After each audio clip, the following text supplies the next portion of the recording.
Universal News TV, votre chaîne d'information la plus crédible. Pour Célestin Djamène, la décision de boycott du double scrutin du 9 février par Maurice Kamto était une grosse bêtise. Il faut dire que Maurice Kamto a décidé, un beau matin, sans consulter personne, de boycotter les récentes élections législatives et municipales. Une situation qui a provoqué le courroux de Célestin Djamène. En raison de cette abstention à participer aux élections, Maurice Kamto a emporté avec lui les rêves de ses nombreux militants parmi lesquels Célestin Djamène. Ici, Célestin Djamène exprime sa profonde déception. Écoutons maintenant Célestin Djamène sur le plateau d'Ariane. Écoutons. Célestin Djamène est assis ce soir dans le fauteuil rouge. Bonsoir et merci d'avoir accepté notre invitation. Bonsoir Ariane et bonsoir à tous les téléspectateurs de Stevie. Et c'est un plaisir de me retrouver face à vous pour la première fois. Je n'en suis que très ravi. J'espère qu'avec la Providence, je donnerai ce soir le meilleur de moi-même pour le bonheur des téléspectateurs et pour vous aussi. Pourquoi pas. Alors, voir Célestin Djamène assis ici ce soir, j'ai envie de lui demander pourquoi n'est-il pas aux États-Unis? Qu'est-ce qu'il fait au Cameroun? Quand j'entends dire à côté de moi, quand Kamto dit je vais, mais c'est extrêmement sinistre. Mais c'est très grave. Ça veut dire que vous ne contribuez pas à la construction d'un Cameroun meilleur. Vous ne contribuez pas par vos idées à la construction d'une stratégie pouvant aider le parti justement à trouver la bonne stratégie, le bon angle pour créer les conditions d'alternance. On ne peut pas réfléchir par procuration. On ne peut pas dire A parce que l'autre a dit A. On est des citoyens. On devait être les citoyens avisés. D'autant plus qu'on est déjà militant d'un parti politique. Je peux avoir un peu d'indulgence pour ceux qui sont restés au quartier. Mais quand vous choisissez l'engagement politique, le combat politique, vous avez l'obligation de réfléchir. Même un enfant à la maison doit pouvoir être en mesure, quelle que soit l'affection qu'il a pour son papa, de lui porter la critique. De dire, papa, je n'aurais pas fait comme vous. Je n'aurais pas réfléchi comme ça, papa. C'est comme ça qu'il faudrait faire, selon moi. Et ça peut aider le papa. Ça peut constituer une alerte pour lui, pour nourrir sa réflexion sur des sujets majeurs. Je considère, par exemple, Ariane pour un parti politique. Comme mon réalisateur vient de dire, c'est Oriane, monsieur Djamène. Oriane, autant pour moi, vous savez. Vous cumulez tellement de charme que parfois j'ai envie de vous considérer comme une Ariane. Alors, c'est pour vous dire qu'un parti politique, c'est quoi un parti politique? C'est une organisation qui a pour fonction, qui a pour but de changer les conditions de vie de ses concitoyens. Ça suppose qu'on soit dans une osmose avec un certain idéal. Celui du MRC, ce n'est pas de pratiquer le musulman, c'est de promouvoir la liberté, la démocratie, dont la liberté d'expression est un volet important, sinon central. À partir du moment où vous enfourchez dans le musulman de ceux qui expriment un avis, ça devient extrêmement grave. Nous sommes dans une précondition de déliquescence du mouvement si on continue à réfléchir dans cette voie-là. Un parti politique dans les pays modernes, c'est en général 2 courants de pensée, voire 3, guère plus, pour éviter l'anarchie bien entendu, mais on ne peut pas étouffer, museler la liberté de penser dans un parti politique. Si j'avais été médecin, Oriane, j'aurais invité, j'aurais prescrit à ceux qui se prétendent militants du MRC l'urgence de la pensée de Maurice Kamto. Ça leur permettrait de voir un peu plus clair. L'invective, l'esbrouf, l'à peu près, la violence gratuite n'ont jamais bâti un grand parti. Et ce faisant, ne donne pas les chances à l'opposition de créer des conditions idoines d'une vraie alternance. C'est la raison pour laquelle moi je suis panafricaniste de conviction. J'ai toujours gardé en orbite cette maxime de Kwame Nkrumah. L'Afrique a besoin de s'unir et de pousser ses filles et ses fils à l'éveil de la conscience. C'est parce que vous êtes consciencieusement éveillé, vous avez une certaine culture politique, qu'évidemment, vous seriez un maillon nécessaire pour la transformation de votre parti, de votre pays, à travers le canal de votre parti politique. Donc il faut susciter de la critique, il faut susciter des échanges, il faut susciter de la contradiction, il faut susciter des débats. Seul le choc des idées, seuls les débats peuvent conduire à ce à quoi on aspire tous pour le pays, c'est-à-dire le relèvement. Nous avons été un pays extrêmement important en Afrique subsaharienne. Regardez ce qu'on est devenu. On a de la peine à atteindre 4% de taux de croissance. Nous avons un budget national, selon la loi de finances, qui est totalement en navette permanente. Ça monte, ça descend. Et puis, la réalité de l'économie ne reflète pas le niveau de notre budget. L'industrie, l'embryon d'industrie qu'il y avait, les grandes sociétés d'État qui ont totalement disparu, même la SNI, qui était, n'est-ce pas, une espèce on va dire, de boîte qui aidait certaines entreprises à se lancer, à se revivifier, n'est plus que l'ombre d'elle-même. En conséquence, il y a beaucoup de défis à relever. Et je crois que le rôle d'un parti politique est important. Les idées peuvent venir de partout, à condition qu'il y a, comme vous l'aviez rappelé, à la fois discipline, bien entendu, pour la bonne marche, l'efficacité, l'efficience, mais en même temps liberté de ton, liberté d'expression, qui est consubstantielle à l'évolution d'un parti, qui doit en permanence se remettre en cause. À vous écouter, on a l'impression qu'au sein du MRC, c'est davantage... on a l'impression que c'est un dogme, pour ne pas dire c'est comme une secte. Est-ce que le problème est aussi profond que ça? Je vous laisse la responsabilité de vos expressions. Quand je vous écoute, musulman, il faut... Non, je suis en train justement de vous dire ce que n'est pas, ne devrait pas être le MRC. Il y a ce qu'on appelle l'état-major, il y a des officiels du MRC qu'on a rarement pris en défaut sur des déviances ou des dérapages. En revanche, certaines personnes qui prétendent être militants du MRC devraient faire très attention. On a une image à défendre. On a une image, je dirais même, à promouvoir. Les comportements de ceux qui prétendent être des militants du MRC doivent se faire en harmonie, en réflexion de l'image qu'on a envie de défendre. Quand je parle de musulmans, je n'ai pas dit que le MRC pratique le musulman, mais ça pourrait le devenir, si on y prend garde. Parce que représente un parti sans sa base, sans ses militants? C'est souvent les militants qui constituent les turbines qui alimentent, n'est-ce pas, les idées d'un parti politique. Donc il faut faire attention à cela. Là, vous parlez de ces personnes-là qui vous ont demandé de quitter le navire suite à vos propos? Je demanderai à ces personnes de se la fermer, parce qu'ils n'ont aucune indication d'orientation à donner à un militant de 24 ans. Je milite en politique depuis 24 ans. Et je dirais même que si j'ai rajouté mes années de jeunesse socialiste, que j'ai eu en France, au Parti socialiste, eh bien, je crois que ça ferait quasiment 30 ans. Or, il y a très peu de militants au MRC qui peuvent se revendiquer d'une telle expérience. Donc, certains agités du bocal qui viennent me donner des leçons de démission, je suis libre de faire de ma vie politique, de mon orientation politique, ce que je veux. Je n'ai aucune espèce de commencement de leçon à recevoir de qui que ce soit. Je suis un militant, comment dirais-je, entêté, un militant discipliné, mais un militant libre. Personne n'est mon directeur de conscience. Personne ne me dit ce que j'ai à faire. Je suis parfaitement conscient d'appartenir à une équipe. Je n'ai jamais été pris en défaut d'un manquement à mes obligations d'équipe, mais en même temps, ne m'enlevez pas ma liberté, celle de la conscience, ma liberté de conscience, la liberté de penser.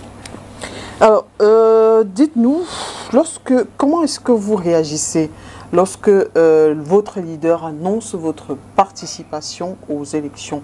Quand je dis vous, je ne dis pas vous, Célestin Djamene, le parti. Comment est-ce que vous vous préparez lorsque votre leader annonce « nous irons aux élections » Nous irons aux élections, effectivement. On fait peut-être allusion à la vidéo qui a circulé sur, qui est authentique évidemment, sur les réseaux sociaux le 30 octobre, oui. Où dans une banlieue de Yaoundé, à Oudja, au siège du parti, les femmes du MRC étaient invitées à écouter le président national, où il a dit, je le cite, que la politique de la chaise vide n'a jamais payé nulle part. Donc, il n'y a pas d'ambiguïté possible. Eh bien, vous comprenez donc qu'à partir de là, évidemment, tous les militants du MRC étaient partisans pour les élections. Je ne connais aucun militant de mémoire qui était, ne serait-ce que pour un début de boycott, pour un semblant de boycott. Ça n'existe pas. Jusqu'à ce que le président Kamto dise exactement le contraire de ce qui avait été dit avant. Vous savez très bien qu'il y a une commission d'investiture qui avait été convoquée à Yaoundé le 22 novembre. J'en faisais partie. Nous avons travaillé comme des beaux diables. Et je salue au passage mes amis politiques qui se sont mis d'arrache-pied, n'est-ce pas, à investir. C'était pas facile. Moi j'en faisais partie, on a très peu dormi, on a passé les nuits blanches, investi. Donc il ne parvenait à l'esprit de personne qu'on devait boycotter, évidemment non. Tout le monde était enthousiaste pour les élections. Alors par quelle alchimie, en 24 heures, les gens ont changé de veste. Moi je n'ai pas changé de veste. Parce que j'étais pour les élections, la participation. J'étais donc contre le boycott. Donc quand ça a été annoncé, évidemment j'ai retenu que le président national qui a autorité sur le territoire a parlé, donc ces décisions s'imposent à tout le monde. Néanmoins, je devais être en conformité avec ma conscience. J'ai dit que je ne comprenais pas cette décision, que je refusais cette décision-là. Parce que, voyez-vous, quel est le but du boycott? Si je vous demande, Oriane, à quoi vous sert une voiture? Vous allez dire, mais c'est pour me déplacer. Si je vous dis, à quoi sert un fusil de chasse pour un chasseur? Vous allez me dire, c'est pour ramener de la proie, le gibier qu'il aura tué. Si je vous dis, à quoi vous sert, comment dirais-je, le boycott? Mais vous allez me dire, non, c'est pour le succès du boycott? Ça me sert à ça? Quel est le résultat escompté d'un boycott? Il faut un résultat escompté d'un boycott. Nous sommes le 13 février, me semble-t-il, aujourd'hui. Le Cameroun est calme, en tout cas il semble calme. Il n'y a pas de soulèvement. Il n'y a pas, comment dirais-je, de pression particulière sur le gouvernement. Et je me dis, mais le boycott, qu'est-ce qui se cachait derrière? Quelle était la raison profonde du boycott? Est-ce que le boycott pouvait avoir, sur une dictature comme celle-ci, une quelconque influence? Aujourd'hui, on sait très bien que le taux de participation, qu'il soit extrêmement bas comme il est aujourd'hui, ne peut pas invalider un scrutin au Cameroun, en tout cas. Et que le vote n'est pas obligatoire. Qu'il n'y a pas une barre pour légitimer une élection. Nous savons très bien que le code électoral est extrêmement nocif. Mais vous avez le choix entre plusieurs paramètres. C'est soit vous optez pour l'option militaire, le coup d'État militaire, soit pour l'option l'insurrection populaire, ou la voie des urnes avec les failles que ça comporte. Je suis contre toute violence. Je suis contre l'insurrection militaire, bien entendu. Le peuple a le choix et le droit de se soulever. Mais pour l'heure, je constate que le peuple n'a pas du tout envie. Donc, le boycott, quelle était sa finalité aujourd'hui? Est-ce que la démocratie est revenue au Cameroun? Je ne suis pas quelqu'un d'impatient, je fais un constat. Aujourd'hui, on nous dit que ben non, le parti, on devait nous distribuer 2 sièges, 3 sièges. Mais attendez, soyons sérieux. Quand on crée un parti politique, c'est pour compétir.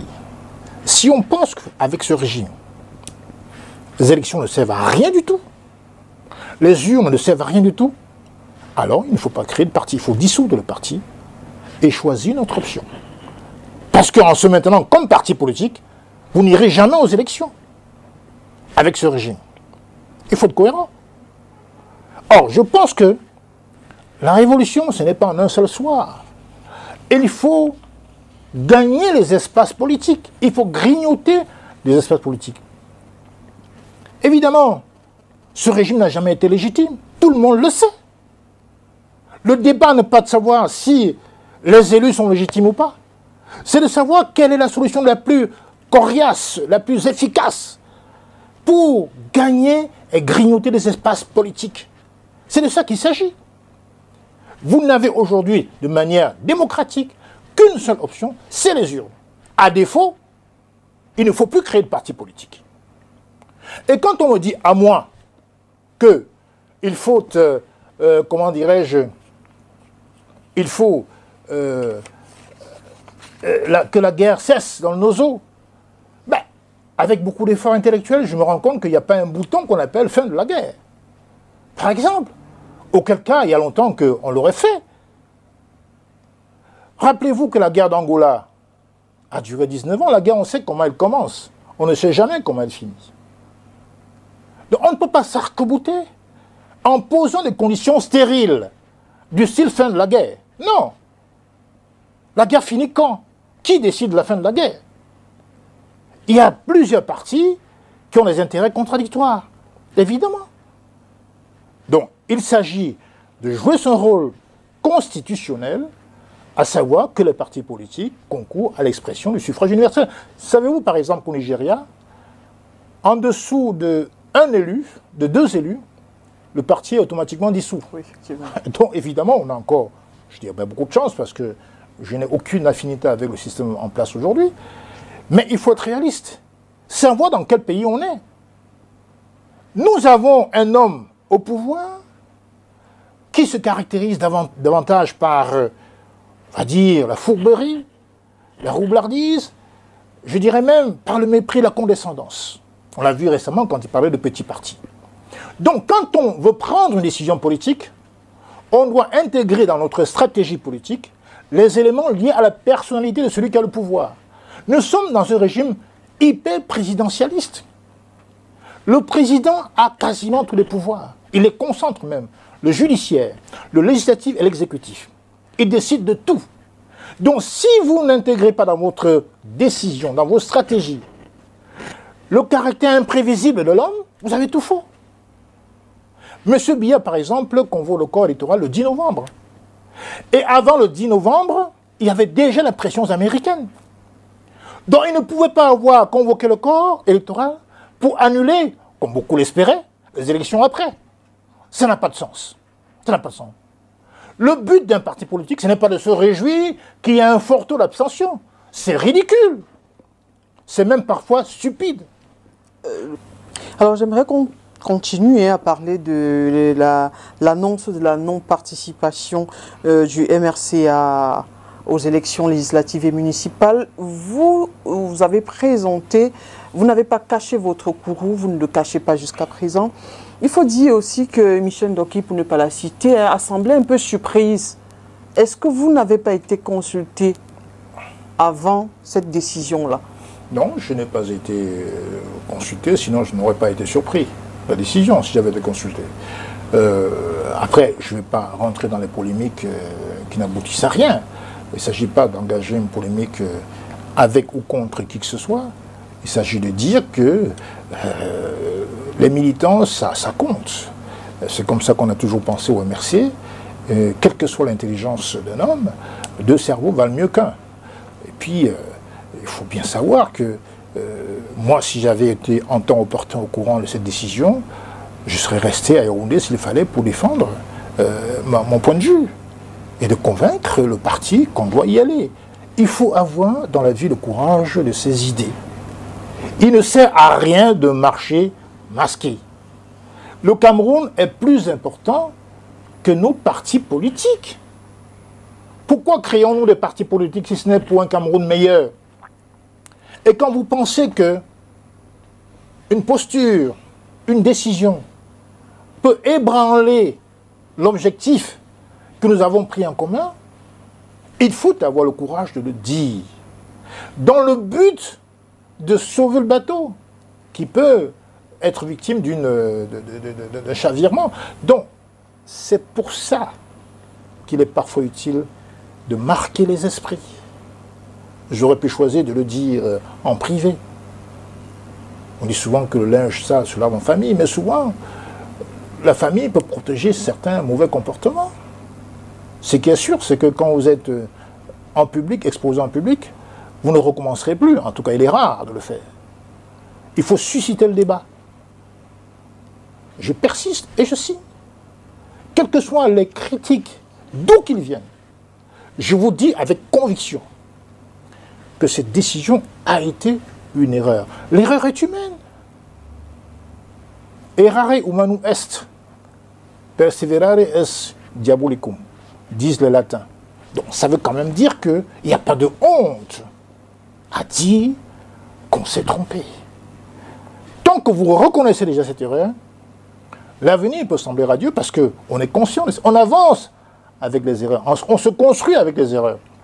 On se construit même dans l'échec. Mais on ne peut pas se construire dans l'évitement et dans le nihilisme. Ce n'est pas possible. Vous comprenez ce que je veux dire?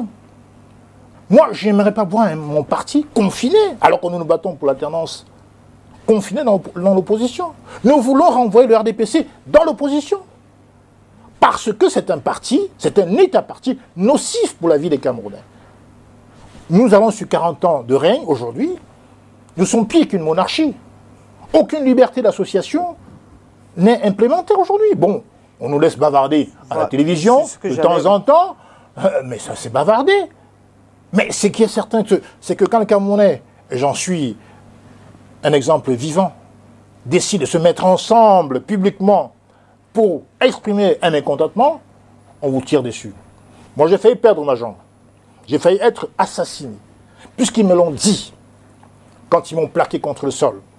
Les rangers sur la nuque et sur le dos, que je ne voyais rien, et qu'ils m'ont dit qu'ils me mettraient une balle dans la tête. J'ai supporté tout ça. Et je n'ai aucune leçon de résilience, de combattant à recevoir de qui que ce soit, mais de personne. Je me suis construit moi-même, tout seul. Ma seule passion, c'est la passion pour le Cameroun, et pour rien d'autre. Personne, bien entendu, j'en suis conscient, n'a le monopole du cœur pour la patrie. Mais j'ai la faiblesse, Orient, de penser que j'aime farouchement, profondément mon pays. Et que les raisons pour lesquelles je suis allé en prison, c'est-à-dire pour la liberté fondamentale, qu'il revienne à chaque Camerounaise et à chaque Camerounais le droit de dire ce qu'il pense à tout moment sans risquer d'être tiré dessus. C'est pour ces raisons-là que je suis allé en prison. Je suis prêt à quitter ce monde pour les mêmes raisons. Je n'ai jamais flagorné avec personne. Quand je m'engage, je m'engage. Je ne recule pas. Et les critiques ne me feront pas reculer. Quand elles sont constructives, je suis à l'écoute, bien entendu. Vous savez, le sabotage, la haine, la violence ont un effet bizarre sur moi. Cette violence, cette haine me requinque, ça me revigore. Mais ça ne m'abat jamais de la vie. Il faut que ceux qui osent le faire prennent le mal en patience. Je suis terriblement redoutable à ce niveau-là. Je suis un guerrier. Donc, moi, ce qui m'importe, c'est l'intérêt de mon pays, le Cameroun. C'est rien d'autre. Alors, est-ce que Célestin Djamène, à un moment, a senti comme des signes précurseurs de cette non-participation-là au sein du parti? Est-ce que vous avez ressenti cela? Et est-ce que vous vous êtes rapproché après de votre leader pour avoir, je dirais, un tête-à-tête, comprendre exactement quelles étaient ses motivations? Mais ça ne vous a pas échappé que pour l'instant, il est en tournée en Occident. La tournée, c'était récemment, je veux dire, après, au soir du 25 j'aborde pour répondre à votre question. Oui. Donc avant, il nous a convoqués le 22 novembre et il a ouvert la séance d'investiture. Je ne trahis aucun secret. Oui. Il a fait un très beau discours que j'ai apprécié. Et puis, en bon père de famille, il nous a bénis pour continuer le travail d'investiture. Donc, il ne venait à l'esprit de personne de penser un instant qu'on irait pas aux élections.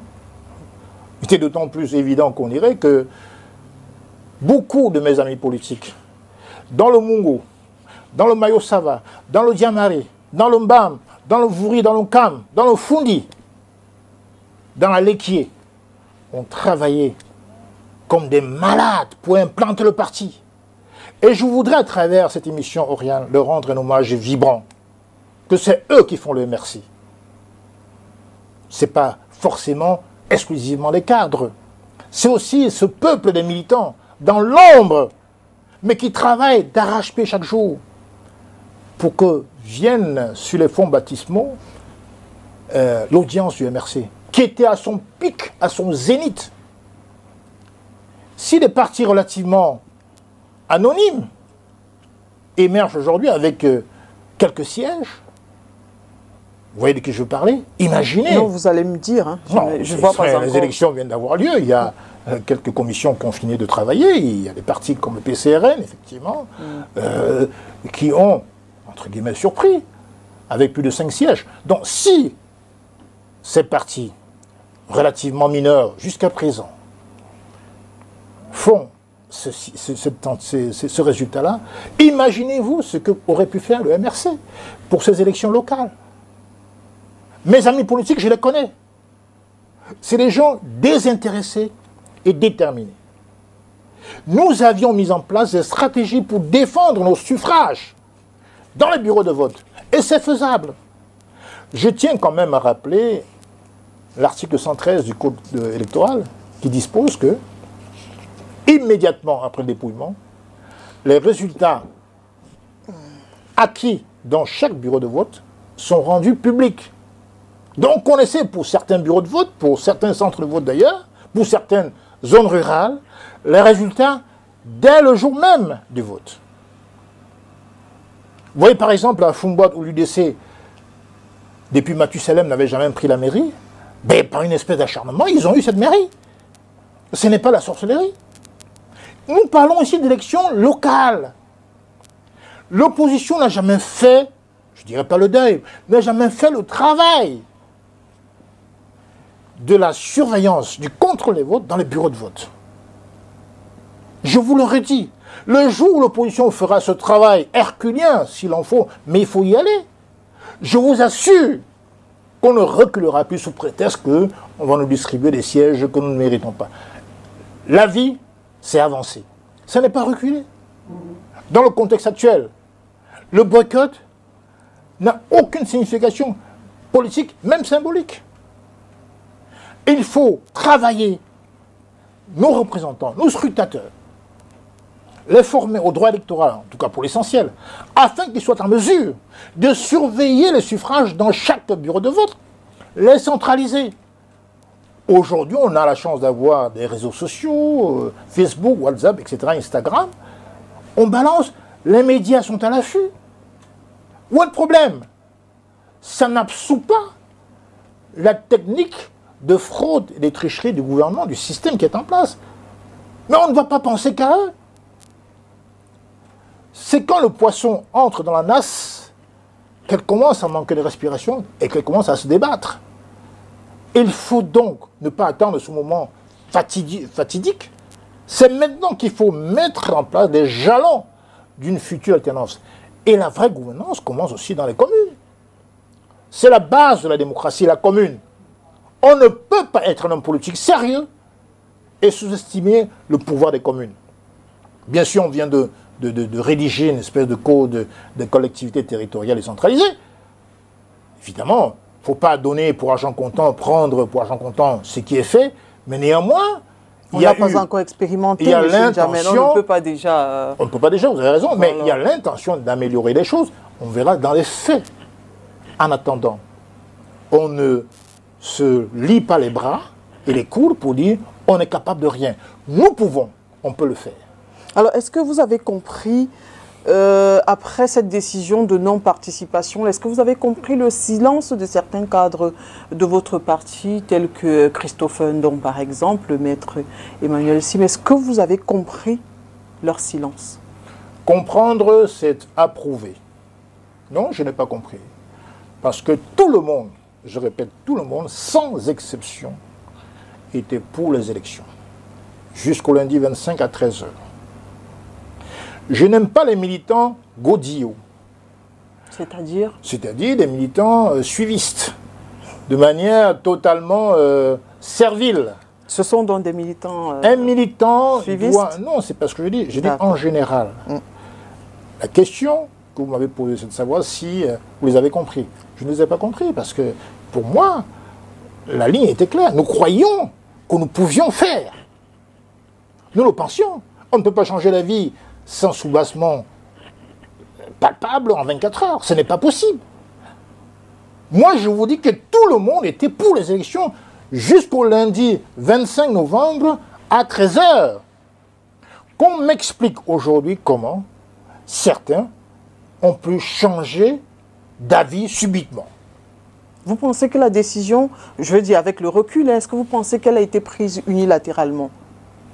Je suis membre du directoire, je n'ai pas été convié. S'il y a eu, comme on dit, une commission qui a siégé à cet effet, qui a débattu, moi je n'étais pas au courant, je vous le dis très franchement. Alors on parle d'un conseil national qui aurait eu lieu, même disons qu'il y a eu lieu lundi à 10 h. La conférence de presse, comme vous le savez, c'est vous qui nous avez informés, a commencé à 11 h, entre 10 h et 11 h. Je doute fort qu'il y ait un vrai débat sur une question aussi cruciale que le boycott. Je doute fort. En conséquence, il y a toutes les raisons du monde de penser que cette décision était unilatérale. Justement, c'est ce qu'il faut éviter. Pour les grandes décisions, moi, si je suis président d'un parti un jour, les grandes décisions telles que les coalitions, le changement de nom, comment dirais-je, le boycott, devraient faire l'objet d'un référendum interne. Il faut préparer nos enfants à la démocratie interne d'abord, afin qu'ils l'expérimentassent au niveau national et officiel. Quand on fait cela, c'est aussi par souci d'éducation. Parce qu'on prépare demain les futures autorités. On ne peut pas tout confiner. On ne peut pas tout faire dans les alcôves. On a envie, par l'exposition de nos expériences, de montrer à ceux qui sont derrière nous qu'est-ce que c'est que la démocratie, qu'est-ce que c'est que le débat démocratique. Il doit y avoir une résolution, et pas un discours, une résolution qui est annoncée comme quoi le directoire parti a décidé que. Ce qui insinuerait qu'il y a eu un vrai débat démocratique à l'intérieur du parti. Moi, ma conscience, personne ne peut la posséder. Je vous dis avec gravité, mais avec beaucoup de sérieux, que je ne tolère pas que les partis politiques conscients de la place, la position de ce parti, de ce pays, qui est dans une situation sinistrée, que les gens ne considèrent pas un parti comme un véritable levier pour changer les consciences. Un militant qui arrive doit être bien accueilli, doit être formé.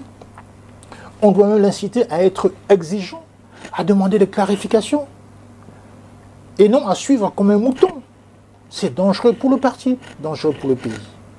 C'est parce qu'on applique le principe de la redevabilité sociale.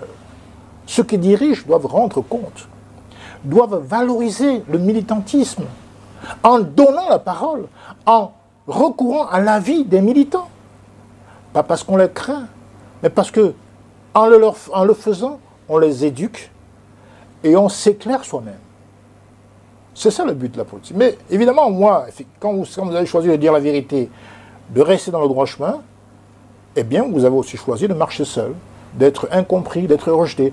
J'assume ma position et je continue donc à penser qu'il y a eu une erreur politique. Alors, selon vous, vous auriez, malgré le code électoral pernicieux, ça ce sont vos mots, atomiser le RDPC. Est-ce qu'aujourd'hui, donc, on peut comprendre que vous regrettez amèrement d'avoir pas participé, vous particulièrement, aux dernières élections? Je ne vis pas avec des regrets, Oriane, mais pour le parti, il y a des raisons de penser que ça aurait pu être différent. Je prends un exemple très simple. Je suis convaincu, c'est ma conviction, je peux me tromper, que dans le Vouri, nous aurions pu avoir 4 mairies sur 5, au moins, dans le Vouri. Sans parler de l'Ouest, de la Mifi, du Ndé, du Ounkam, du Bamboutos, du Konki, des Hauts-Plateaux, etc. Même dans le Fundi, dans le Sud. Vous avez vu le travail incroyable de M. Apollinaire Oko, mon ami politique, de Sam Séverin Ngo, dans le Sud. La haine qu'ils ont subie qui était à la hauteur de la crainte qu'ils suscitaient. Parce que les gens, y compris dans le département de M. Biya, redoutaient déjà le MRC. Tout le monde était chauffé à bloc. Et tout le monde avait la conviction que le MRC, à défaut d'avoir une majorité absolue, partait pour conquérir des mairies. Ce n'est pas pour moi que je le fais. M. N'Djamena est un être humain qui peut être bousculé, qui peut tomber à tout moment, mais le combat doit continuer. On a coutume de dire « Ah, M. N'Djamena est venu au MRC pour chercher des postes. » Mais je rigole, j'ai déjà un poste au MRC. Pour chercher quel poste? Je n'ai pas marchandé pour l'avoir. Maintenant, si on parle des postes électifs, mais un parti politique n'a pas les capacités, les moyens de donner une fonction élective. C'est le peuple qui vous élit. Le MRC peut vous investir, un parti politique peut vous investir, mais il ne vous assure pas que vous serez élu. Vous serez élu parce que, éventuellement, vous inspirez la confiance du peuple vers lequel vous allez pour susciter, solliciter des suffrages. Le parti n'a pas de poste à distribuer, il ne peut pas y avoir, puisqu'il n'a pas de pouvoir de distribuer des postes de maire ou de maire adjoint. Ce sont les électeurs qui choisissent telle femme, tel homme, pour telle fonction élective ou non. Donc, il y a des cerveaux grillés qui vous disent que non, il est venu au MRC pour choisir un poste, pour avoir un poste. Ça n'a aucun sens. Connaissez-vous un parti politique, d'une manière constitutionnelle, qui a le pouvoir de donner un poste de maire à quelqu'un? Ça n'existe pas. Ou de député. Il y a plein de candidats partout, dans tous les partis. Mais ce n'est pas pour autant qu'ils soient élus. Parce que c'est le peuple, le souverain suprême. Moi, j'étais candidat tête de liste à Douala 5e. J'étais sûr que le peuple de la 5e, et pas le MRC, m'aurait fait confiance. Le MRC ne donne pas de poste. Parce qu'il n'a pas de poste à donner. Parce qu'aucune loi ne lui permet de donner un poste. Parce qu'il n'a pas les moyens de donner un poste. Parce qu'un candidat a un programme. Un candidat va vers les électeurs, présente son projet, son programme, explique son programme, répond aux questions. Et si, ma foi, le peuple lui fait confiance, il lui donne le poste.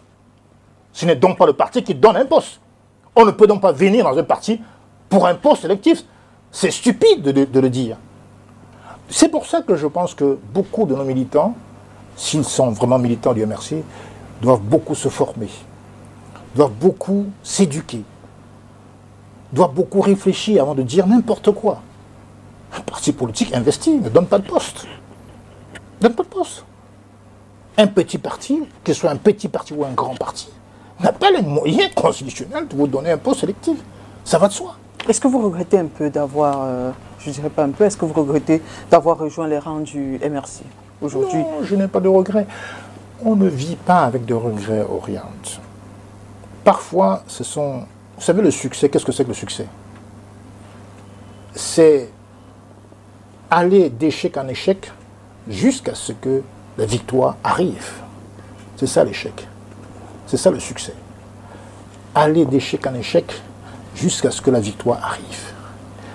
L'échec n'est pas et ne peut pas être une fatalité.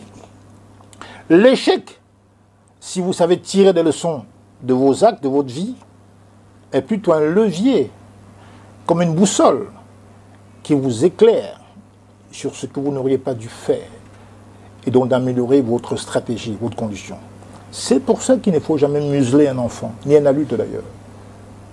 C'est pour ça que même l'ennemi, le pire ennemi, a beaucoup à vous apprendre. C'est pour ça que pour réussir, il faut savoir perdre. mais ne jamais vivre avec des regrets. Parce que vivre avec des regrets, c'est vivre dans les ténèbres. Je suis profondément croyant. Moi, je pense que l'essence de la vie, c'est dans la Bible. Et donc, les obstacles qui sont devant vous peuvent être judicieusement transformés si vous cherchez à comprendre pourquoi, à cet instant-là, l'obstacle est là, devant vous. Le MRC, il y a beaucoup de gens qui ne devraient pas y être parce qu'ils n'ont pas compris l'idéologie du MRC. Ces gens devraient quitter les rangs pour se recycler et revenir. La porte reste ouverte. Mais qu'on arrête de livrer des balivernes, de dire n'importe quoi, ce qui ternit terriblement l'image du parti. Aller d'échec en échec, vous pouvez aussi mourir politiquement. Mourir politiquement, oui, ça peut arriver qu'on meure politiquement, c'est vrai, quand on choisit l'abdication. Est-ce que vous n'avez pas le sentiment que vous pourriez mourir politiquement, vous? Ça dépend de ce que vous entreprenez de faire. Si c'est parce que vous avez un, comment on appelle ça, un manque de désir. Vous savez, il y a des gens qui commencent une action, qui n'ont plus de désir de continuer. Mais les gens le voient, ça se perçoit, ça se ressent. Les gens vous abandonnent. Parce que vous vous abandonnez vous-même. Mais si c'est parce que vous avez trébuché, que vous êtes tombé de manière sincère, les gens peuvent même vous aider à vous relever. Le plus important, vous savez, pour un boxeur, j'adore les matchs de boxe. Quand on commence à vous compter le knockdown, c'est de vous relever. Vous pouvez gagner la partie. Si vous avez suffisamment de force, de ressources morales, mentales, de vous relever et de continuer la lutte. On ne doit jamais reculer. On ne doit jamais s'abandonner à l'ennemi parce qu'il serait plus fort. Parce qu'ils ont la maîtrise de tout. Qu'est-ce que vous en savez? Que le RDPC maîtrise tout? Non, justement. Il fallait non pas créer un parti. C'est parce qu'on y croit qu'on se rassemble autour des mouvements politiques, patriotiques, pour implémenter, je le répète, son idéal dans une société organisée. Il faut le pouvoir, ce n'est pas péjoratif. D'ailleurs, la loi dit que le but d'un parti politique, c'est de conquérir le pouvoir et de se maintenir. Si c'est à vous de faire votre marché politique, votre marketing politique, séduire les électeurs, les Camerounais, que vous avez le meilleur projet de société possible dans la société. Et de le leur expliquer. C'est une compétition. Mais faire, comment dirais-je, acte d'évitement, faire un acte de rétropédalage, de recul, encore qu'il faut savoir s'il est tactique ou pas, parce qu'il peut arriver que dans la guerre, le retrait soit tactique. Parce que là, il faut l'expliquer aux gens. Mais dans le cas d'espèce, on a commencé une lutte depuis 7 ans, il faut continuer le combat. Le recul ne vous apporte rien, ça crée de l'essoufflement. C'est un peu comme un boxeur qui recevrait une uppercut, et pendant qu'il est ébranlé, qu'il chancelle, l'autre boxeur s'arrête. Mais ça veut dire qu'il a le temps de respirer, de reprendre des forces, et peut-être de vous coincer plus tard. Quand le boxeur qui reçoit le uppercut chancelle, est ébranlé, il faut lui courir après, lui asséner le dernier coup. Et là, vous gagnez la partie. Donc le recul est mortifère. Nous savons qu'il y a un mauvais code. J'ai lancé un groupe qui a de cela 4 ans, intitulé Code électoral pour tous. Parce que je pense que le système de triche a migré, est parti des bourrages des urnes, même s'il existe encore de manière superficielle, ils ont migré vers la légalisation de la fraude. L'article 115, l'article 113, l'article 41, l'article 44, où le président d'un parti politique, président de la République, où il fait ses lois, il rémunère les membres de l'ECAM, le président de l'ECAM, le président de l'élection de Cameroun sont rémunérés par le président du RDPC. Donc en vérité, il vous met là pour faire le sale boulot. Et si vous n'êtes pas content, il faut dégager. Il a les moyens de vous démettre, s'il estime, article 44, que vous ne faites pas du bon travail. Donc, il y a des articles dans ce code électoral qui sont liberticides. Article 41, où enfin introduit le MINAT dans le jeu électoral, qui serait l'interface entre les CAM et le gouvernement, alors qu'on nous disait que les CAM est totalement indépendant. L'article 44, qui fait du président de la République que celui qui doit rémunérer les membres des LECAM. L'article 113, qui fait que on doit proclamer les résultats de chaque bureau immédiatement après le dépouillement, alors qu'on nous dit en même temps que les tendances sont interdites. L'article 115, qui dit que seul l'original du président du bureau de vote fait foi dès qu'il a remis aux représentants des LECAM, du démembrement des LECAM. Donc tout ça fait qu'il y a des articles qui sont liberticides. C'est la raison pour laquelle je continue à dire que aller aux élections ne signifie pas cautionner le système électoral. Parce que prendre part aux élections, c'est d'abord enseigner, c'est éduquer le peuple, c'est même conscientiser le peuple. Parce que c'est un moment intense de la vie politique, où les esprits sont braqués vers vous, ils vous écoutent. Donc c'est un moment spécial. On doit y aller, on ne doit pas se retirer. Ou alors, vous avez choisi l'option militaire. Dans ce cas-là, il faut le dire aux gens. Je suis contre l'option de la violence, contre l'option militaire. Vous comprenez? Entre guillemets, le peuple, par son soulèvement, qui a le pouvoir suprême, peut faire ce qu'il veut.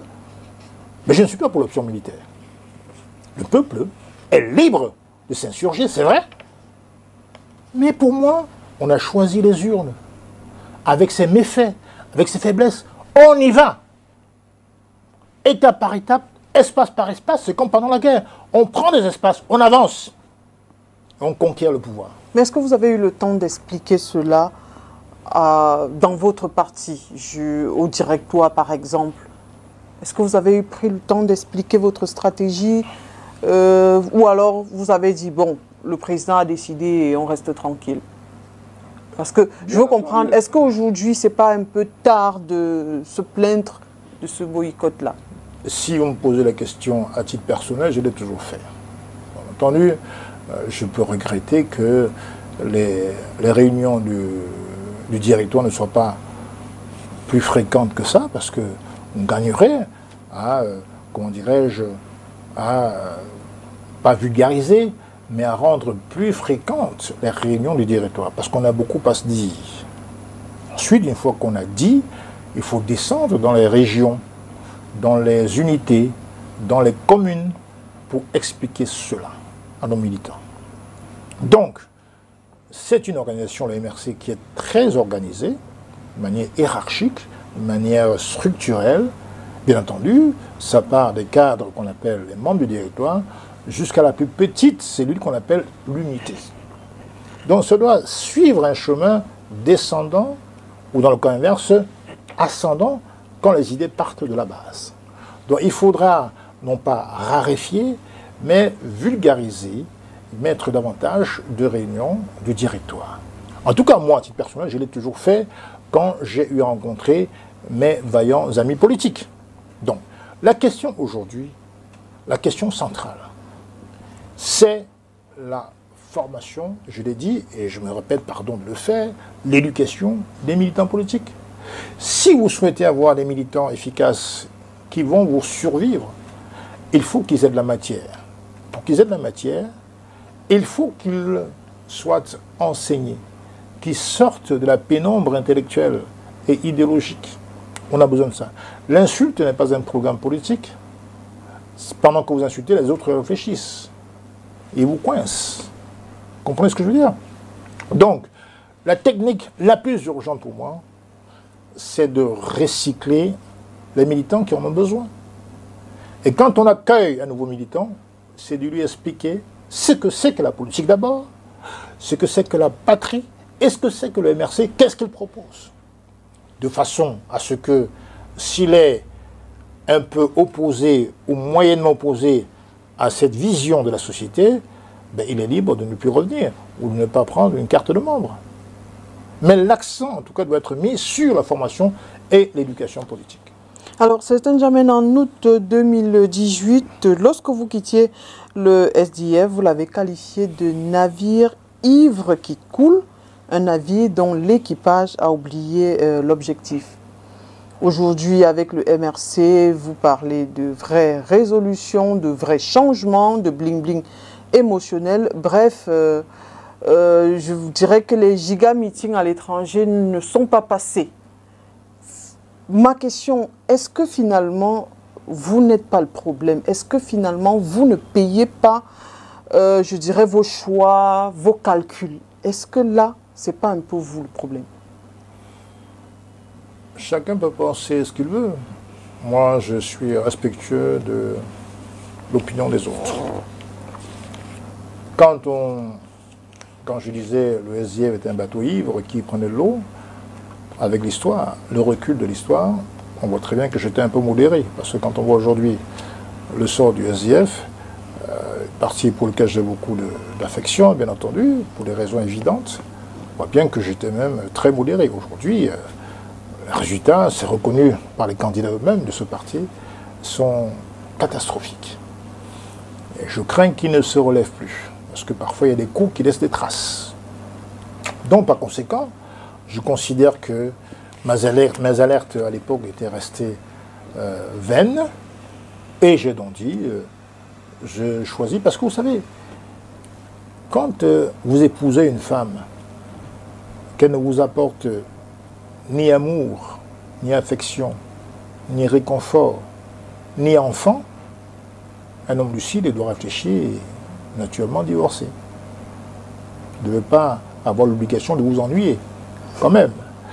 Donc, les gens, dans l'imagerie populaire, ont coutume de penser que seul l'individu peut trahir. Mais l'entité peut aussi trahir l'individu. Si vous entrez dans une église qui prône le pardon éternel, la charité, la solidarité, et que vous y trouvez plutôt la méchanceté, la haine, vous allez sortir en courant de cette église.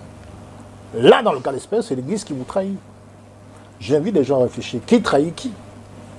Qui trahit qui?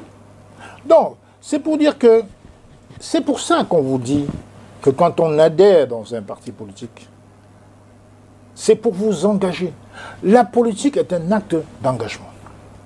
Pour moi, rien. La politique, voyez-vous, c'est la plus haute expression de la charité humaine. On ne peut pas faire de la politique si on n'aime pas les autres. Moi, c'est ma conviction.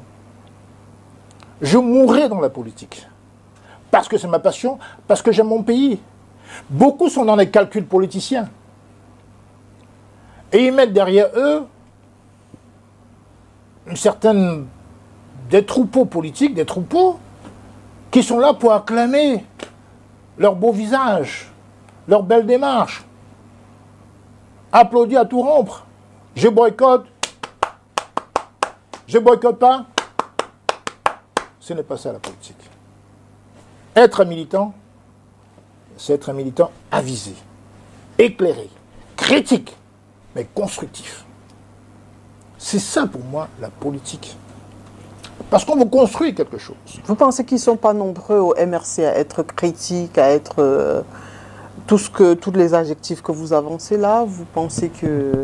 Je pense que... Vous êtes le seul? Je pense que... Non, bien entendu, je ne suis quand même pas prétentieux à ce point-là. Prêtez-moi quand même cette courtoisie. Non. Moi, je vois ce que je vois. Il y a beaucoup de gens qui se prétendent MRCistes, militants du MRC. Par quoi j'en doute? Parce que ceux que je côtoie sont des gens plutôt extrêmement intelligents, extrêmement désintéressés.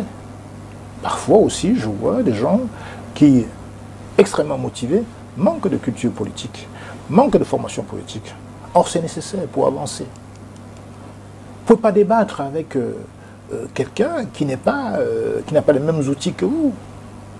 Vous lui perdez du temps, il vous perd du temps.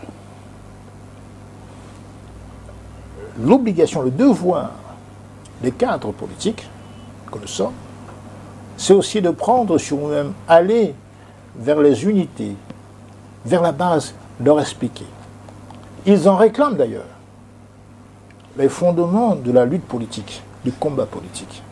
Moi, j'ai 24 ans de militantisme politique dans 2 formations. 22 ans au SDF, 2 ans au MRC, ou presque 2 ans au MRC. Je sais ce que c'est.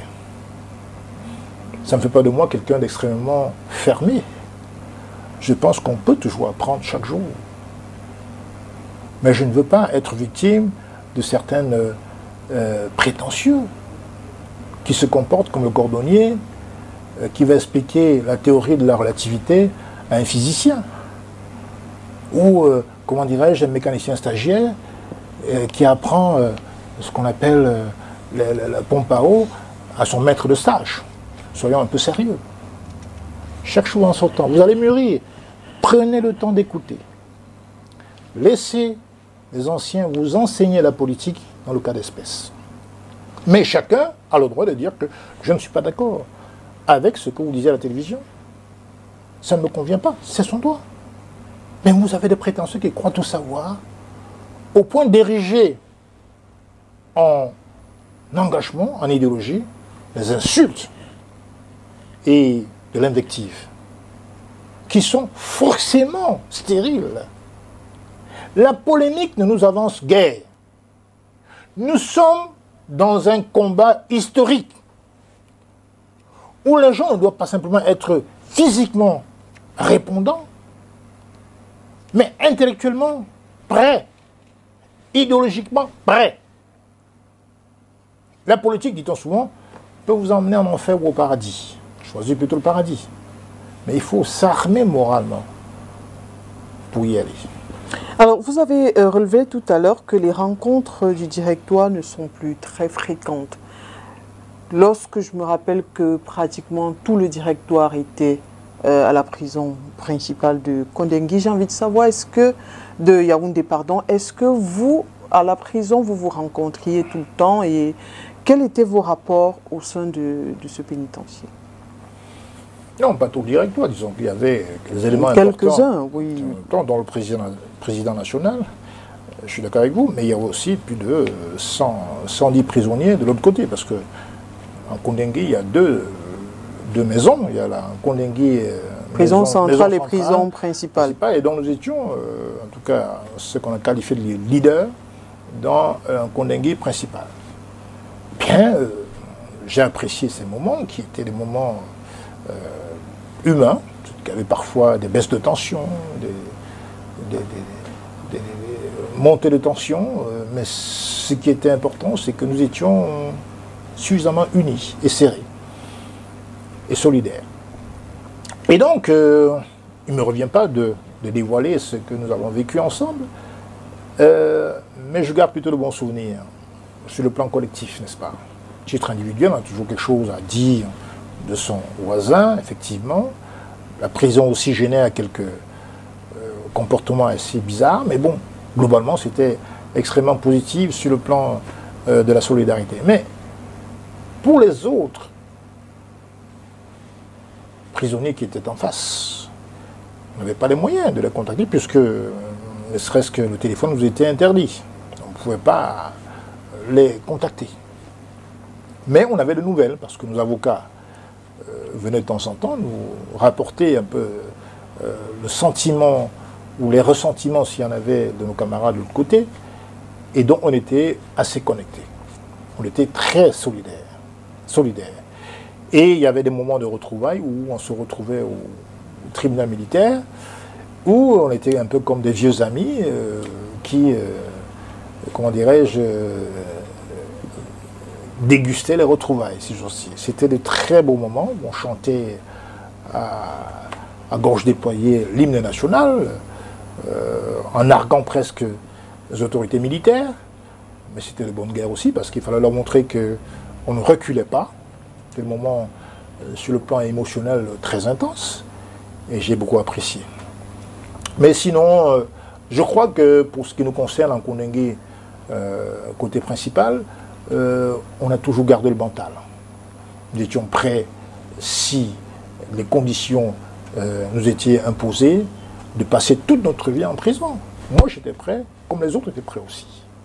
Alors, vous étiez prêt, mais parmi les personnes qui étaient en prison et une personne qui est très fâchée, c'est l'ancien directeur de campagne. Que pensez-vous de ces sorties? Est-ce qu'on peut penser que c'est un acharnement ou alors il est plutôt la voix des sans-voix? Non, avec tout le respect que j'ai pour vous, je n'ai pas de commentaire particulier à faire là-dessus. À sa sortie de prison, il a pris quelques positions. Il a même promis de faire des déclarations, dit-on, tonitruantes. On les attend. Je crois savoir qu'il n'a pas renoncé à faire des déclarations. Je suis curieux de savoir ce qu'il va dire. Mais ce qui est sûr, c'est que on ne s'est pas entretenu pour comprendre, pour savoir quelles étaient les raisons de ces récriminations, de ces griefs vis-à-vis de ceux qu'il semble attaquer. Donc moi, je suis à 37 degrés par rapport à tout ça. Ce qui importe pour moi, c'est de garder le cap, encore une fois. Je ne suis pas là pour commenter les humeurs ou les envies de déclaration des uns et des autres. Moi, je suis dans le champ, dans une sphère strictement politique. Il faut éviter, n'est-ce pas, en politique, le Congo-ça. Je crois que ça nous rabaisse plutôt. Ce qui est important, c'est de continuer à ne s'intéresser qu'à une chose. Le Cameroun a besoin de nous. Je pose cette question parce que vous avez parlé de... Vous étiez unis et solidaires à l'intérieur. Donc, je ne comprends pas, vous êtes unis et solidaires à l'intérieur et dès que vous sortez, le divorce est déclaré. C'est là où je voudrais bien comprendre. De mon côté, il n'y a pas de divorce particulier. Je vous dis que je suis un militant critique. Je ne sais pas de qui vous parlez, mais si c'est de moi, j'ai envie de vous répéter, comme je l'ai dit en début d'émission, que je suis un militant qui n'est pas servile. Je suis un militant qui dit ce qu'il pense. Je pense que quand le parti touche un point qui semble dévier, si j'ose dire, de ce que la majorité attendait, pour le cas d'espèce, parlons peut-être des élections, je dois dire ce que je pense. Je pense que nous gagnerions à conquérir des mairies pour le bonheur des Camerounais, parce qu'ils nous ont admirés pendant l'élection, la campagne présidentielle. Nous y sommes allés conscients qu'il y avait un très mauvais code, mais on a fait un score, on a même gagné. Le problème, c'est qu'effectivement, vous savez, le système, même Frondi en 92 n'a pas pu y échapper. Donc, il y a un militant qui était totalement boosté par cette formidable campagne, que même la diaspora a appréciée. Vous savez, à l'époque, personne ne parlait de boycott, même cette année d'ailleurs. Je veux dire que, je dis, pour moi, c'est un mystère. Un mystère. Il y a des gens qui sortent subitement de l'ombre, ils disent qu'ils étaient hier pour les élections, qui a moins de 24 heures, ou disent qu'ils sont pour le boycott. Alors, allez comprendre. Moi, je dis que le MRC avait les capacités humaines pour conquérir des dizaines de mairies dans ce pays. Des dizaines de mairies, je pèse mes mots. Posez la question aux militants du MRC, que je connais. Il ne faut pas sous-estimer ces militants qui n'étaient pas dupes, qui savaient très bien comment le système se comporte, qui savaient très bien qu'il y avait un mauvais code électoral. Mais si on a choisi, si on a accepté d'y aller, en tout cas, pour moi, une bonne majorité, c'est parce que nous avions les moyens de défendre nos suffrages dans les bureaux de vote. Selon vous, il y a quelque chose qui se cache derrière ce revirement de situation? C'est incompréhensible. Pour moi, je dis ce qui m'engage, moi, Célestin Djamène. Je dis que je ne comprends pas. Vous avez les leviers, vous avez les moyens, les ressources humaines, vous avez le désir, la volonté chez vos militants, et vous venez nous raconter que non, le pouvoir allait accaparer, allait confisquer votre succès. On sait bien que c'est dans leur ADN de tricher, tout le monde le sait ça. Mais dites-moi un peu en dehors des élections, vous comptez changer le pays comment? Par le boycott? Vous comptez changer le pays par le boycott? Vous êtes membre du MRC, vous allez peut-être me dire. Ben écoutez, je n'ai pas fait de révélation, mais simplement sur le plan général. Nous sommes en dictature, je le pense profondément. Il y a des pays, des dictateurs. Vous pensez qu'en dictature, vous aurez la liberté la concentration de pouvoir. C'est-à-dire que vous ne pouvez rien dire. Une seule personne décide de la carrière des magistrats, des décisions de justice, de la nomination des présidents des assemblées, des deux chambres, la chambre basse, la chambre haute, et bien entendu du gouvernement, où le Premier ministre n'est qu'une espèce de funambule, qu'une espèce de pantin des OC qui exécute. Monsieur Djamène, on ne va pas verser. Oui, c'est la réalité, malheureusement, j'assume. Ce que je veux dire, c'est qu'au MRC, nous avions donc ces capacités. Nous savions que, bien sûr, quand il s'agit d'élections présidentielles, c'est le Conseil constitutionnel qui déclare, qui proclame les résultats. Parce qu'en vérité, c'est une chambre qui qui est infesté de militants du RDPC. On l'a démontré en 2018 d'ailleurs, pendant le contentieux. Vous le savez très bien, je peux les citer. Les ministres et les anciens gouverneurs. Non, on va bon, avancer je vais vous éviter ça parce que je nous... vois que ça vous inquiète un peu. Mais, pour ce qui me concerne, concernant le MRC, il est clair dans mon esprit qu'on ne serait jamais rentré pour douille. On n'aurait pas pris des petites communes. On n'aurait pas pris du menu fretin. On aurait ramassé gros. Parce que nos militants sont des guerriers. Et je crois en eux. Bien sûr, malheureusement, il y a toujours des brebis galeuses. Mais pour moi, nous avions la capacité, n'est-ce pas, d'aller à ces élections et de marquer les esprits. Il fallait absolument y aller. Je dis bien absolument y aller. Non pas qu'on aille pour cautionner qui que ce soit, ni quelque système électoral que ce soit, je l'ai suffisamment dénoncé ici, mais pour dire que regardez, ensemble on peut construire quelque chose. Ensemble, avec leurs lois, nous pouvons forcer le destin. Et au-delà, conscientiser, galvaniser, mobiliser, éduquer et enseigner les Camerounais. L'échec n'est pas permis. L'échec n'est pas une fatalité. Même si on avait laissé des plumes, c'est la vie. Ce qui compte, c'est d'avancer. Donc, si vous aviez... est-ce que vous avez, à un moment donné, pensé aussi que le résultat pouvait être contraire à ce que vous pensez? C'est-à-dire que vous pensez que vous auriez pris des communes importantes de la ville de Douala, et ça pouvait aussi arriver que les choses ne se passent pas comme vous pensiez. Les autres partis que vous avez... je ne vais pas les citer, vous avez constaté qu'il y a des nouveaux partis qui sont entrés en lice et qui ont su marquer leur passage sur le terrain. Vous avez vu, par exemple, les scores des élections présidentielles en 2018. Bien sûr, on nous a donné 14%, mais après nous, derrière, vient un parti, un candidat qui n'a même pas la moitié de nos voix. Donc effectivement, là, c'est des petits partis, on peut le dire. Et ces petits partis politiques étaient en lice pour ces élections locales. Mais pourquoi les appeler petits partis alors que vous refusez d'être appelé petit parti, vous? Non, je considère qu'un parti politique qui a des millions de militants ne peut pas être un petit parti.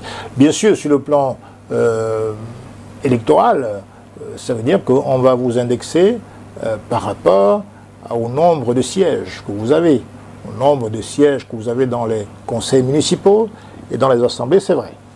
Mais il se pose un problème de boycott. Donc on ne peut pas nous juger à partir du moment où il n'y a pas eu de participation. Ce qui est important de dire aujourd'hui, c'est que j'ai la conviction que, encore une fois, le MRC a peut-être, à travers cette décision, loupé le coche. C'est-à-dire qu'on a manqué de saisir une très grande opportunité pour le pays. Je sentais ce moment très charnière. Je sentais les Camerounais très mobilisés derrière ce parti. Je souhaite qu'il le reste, mais je n'en ai plus la certitude. Parce que, à l'évidence, vous savez, il faut battre le fer quand il est chaud. En général, quand vous marquez une pause, même dans les mariages, il arrive que les gens s'en aillent et ne reviennent plus.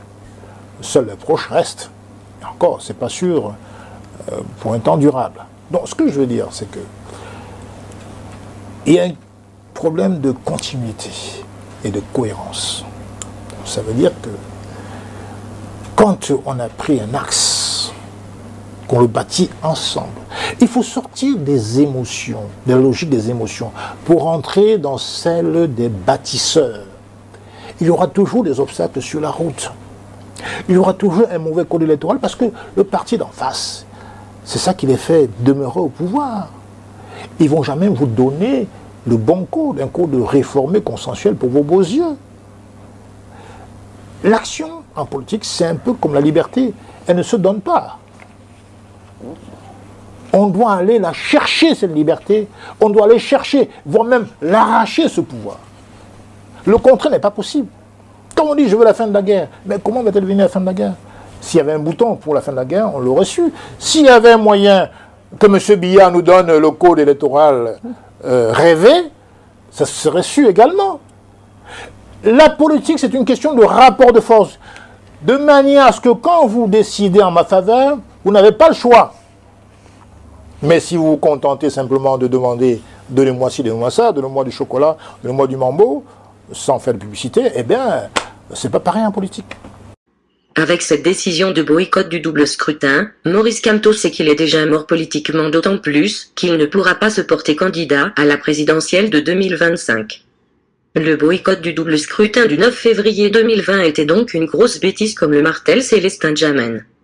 Ici, Christine Muriel, pour Universal News TV. Merci de suivre Universal News TV sur YouTube. Nous vous rassurons que les informations que nous diffusons au quotidien sont suffisamment crédibles. Alors, n'hésitez pas à liker la vidéo si elle vous plaît, et si vous êtes nouveau sur la chaîne. N'oubliez pas de vous abonner et d'activer la cloche de notification pour ne pas rater nos prochaines vidéos.